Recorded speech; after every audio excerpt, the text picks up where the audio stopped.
Halo semuanya, balik lagi, sehat terus dan lancar juga kegiatannya. Teman-teman, mengenai Roy Suryo, saya lihat setelah memenuhi panggilan, setelahnya itu memberikan komentar yang memang seakan-akan harus ikut aja apa kata Roy Suryo gitu. Bahkan salah satunya itu cenderung meremehkan apa yang dilakukan oleh penyidik ya, salah satunya. Roy Suryo ngomong tidak profesional salah satunya. Namanya juga mencari pembenaran sih teman-teman. Nah itu ya. Terus mengenai penelitian nih. Selalu kan mengambil diksi penelitian. Diva itu paling sering. Kemudian Rismon. Kemudian Roy Suryo. Sebelum-sebelumnya ketika mempresentasikan penelitiannya itu tuh selalu ada nada-nada yang tinggi, teriak-teriak lah ya. Terus ada bantahan yang mereka tidak terima seperti itu teman-teman. Ini bahkan mengundang respon dari salah satunya Pak Mahfud, kemudian Pak Joshua, real peneliti ya, real ahli forensik digital. Nah ini akan seru untuk disaksikan karena ada juga komentar dari Pak Ito Sumardi teman-teman. Nah kita lihat videonya seperti apa.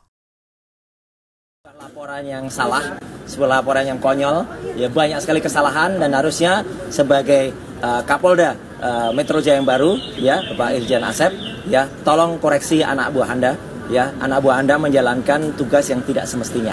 Iya ini namanya tidak profesional, ya tidak profesional. Kenapa? Sudah jelas dibuatkan tempus dan lokusnya.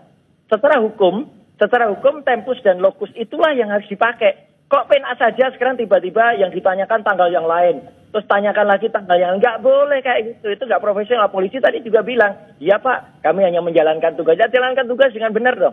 Semua itu harus ngikut apa kata Roy Suryo deh. Seperti itu ya.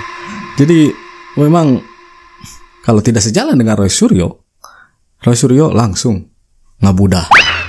Ini jawaban Pak Ito. Dalam menyusun satu pertanyaan itu dia sudah melakukan analisa pilar duduk bersama-sama. Jadi kalau dikatakan bahwa polisinya bingung, saya nggak percaya.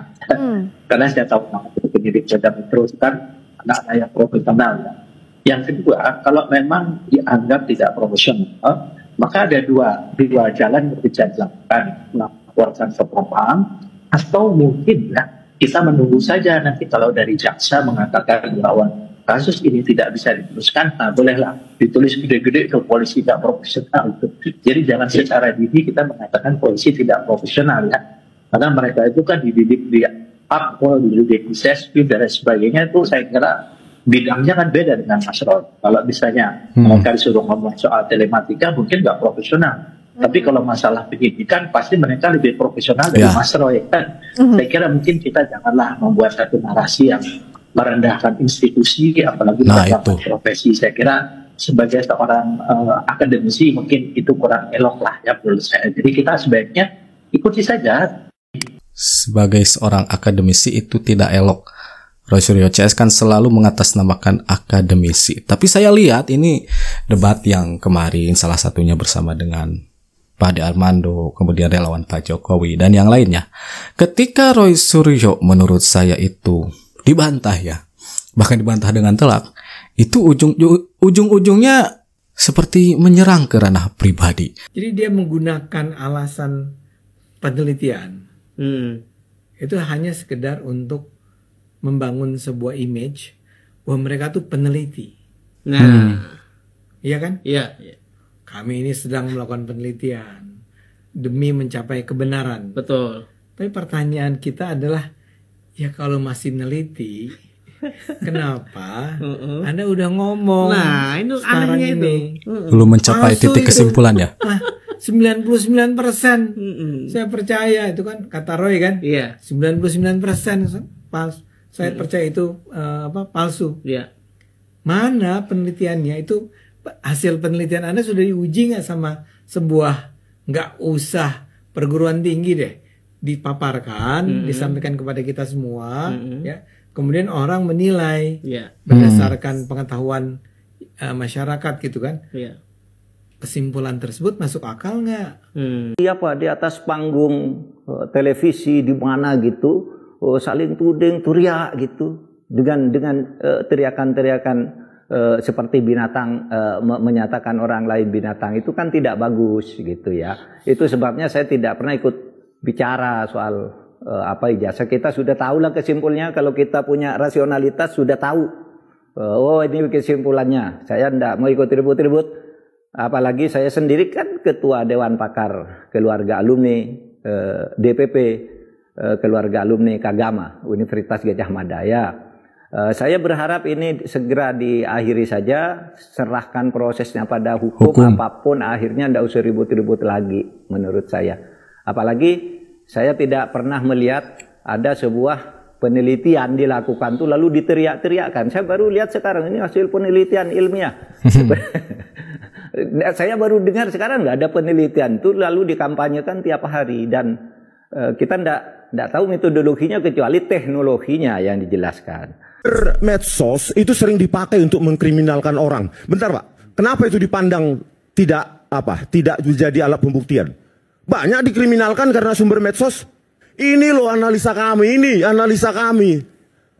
Apa itu? Ini overlapping detection pakai yang dulu linear itu loh, Mas, yang apa namanya local binary pattern. Mencotot itu. Oke.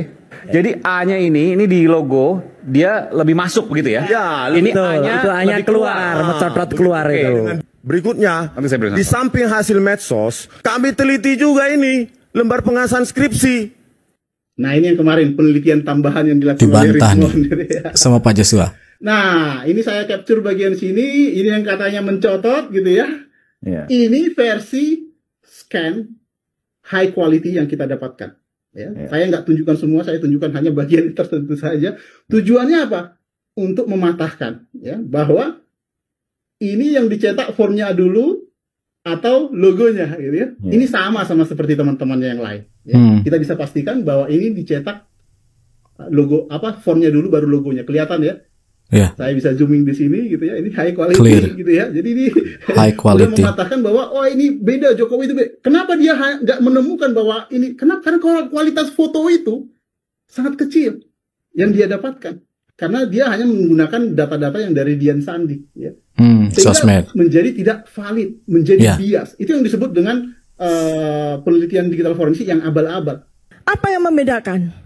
Yang membedakan itu persoalan sederhana, yaitu cap. Ya, dalam 3 ijazah saya tidak ada cap dulu baru ditempel foto seperti ijazah ini. Ya, ini kan berarti kalau kita percaya bahwa ini ijazah otentik dari UGM, ini menyalahi prosedur. Bentar, Bu, Dokter Tifa, mohon maaf saya potong. Memang kelihatan di sini bahwa foto dulu baru yang sangat kelihatan ya dengan mata telanjang saja bahwa cap berada di belakang foto ya. Artinya dari sini, dari bukti foto ini saja kita sudah bisa melihat bahwa ijazah ini tidak otentik. Kita tidak boleh melakukan pemeriksaan digital forensik terhadap data-data yang dari media sosial ya. Pemeriksaan digital forensik itu hanya bisa dilakukan pada original source atau sumber aslinya. Sebenarnya sudah beberapa kali ya dinyatakan oleh Pak Joshua ketika melakukan di F-Talk, kemudian diundang di podcast ataupun di acara televisi, bahkan memberikan keterangan di kepolisian ya. Tapi memang Roy Suryo CS ya seperti itu teman-teman. Dari awal sudah clear pernyataan dari UGM, kemudian bantahan dari seorang ahli ya digital forensik dari Pak Joshua, kemudian yang lainnya juga pemeriksaan dari kepolisian, tetap aja ada aja ini statement-statement dari Roy Suryo CS mengenai ijazahnya Pak Jok. Anda kan katanya bertiga itu peneliti. Jadi di forum apa yang bisa Anda bicara, kemudian bisa dipertahankan? Ya. Nah, bukan di media sosial atau di media masyarakat gitu. Seminar. Karena itu jalurnya kan satu arah. Kalau di forum internasional atau nasional, yang dimana di situ saya sebidang, kita akan bisa lihat bahwa itu ini penelitian benar-benar penelitian atau hanya cuma ya itu saya bilang dulu, apa yang masuk sampah ya keluar ya sampah. Nah, terus di forum apa mereka akan menulis jurnal itu?